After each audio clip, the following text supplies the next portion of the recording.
சூதமாமுனிவர் யார்? 18 புராணங்களையும் தொகுத்து நமக்கு அளித்த வியாசரின் சீடர் தான் சூதமாமுனிவர். அவர் தம் குருவிடமிருந்து மதிப்புமிக்க பல பாடங்களையும் புராணங்களையும் கேட்டு அறிந்துள்ளார்.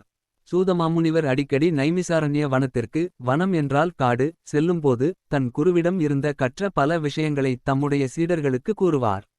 அவ்வாறு கூறும்போது சிலர் உயிரினங்களின் பிறப்பு இறப்பு பற்றி நாங்கள் எதுவும் அறிந்ததில்லை.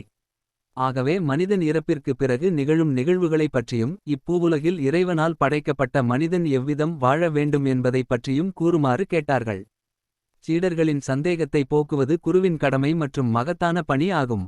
அதனால் உயிரினங்கள் பிறப்பு மற்றும் இறப்பிற்கு பின் அந்த ஆன்மா மேற்கொள்ளும் பயணம் தொடர்பான நிகழ்வுகளை எடுத்துரைத்தார். சூதமாமுனிவர் உலகில் பிறந்த அனைத்து உயிர்களையும் காக்கும் திருமாலாகிய நாராயணர் ஒரு சமயம் கருடனுக்கு கூறிய புராணத்தை உங்களுக்கு கூறுகிறேன், அனைவரும் கவனத்துடன் கேட்க வேண்டும் என்று கூறினார். மனிதன் வாழும்போது செய்யும் செயல்களுக்கு ஏற்ப யமலோகத்தில் சில விதிமுறைகளும் தண்டனைகளும் அந்த ஆன்மாவிற்கு கொடுக்கப்படுகின்றன. அதாவது நாட்டில் வாழும் மக்களுக்கு ஏற்ப விதிமுறைகள் இருப்பது போல் ஆன்மா இருக்கும் யமலோகத்திலும் விதிமுறைகள் இருக்கின்றன.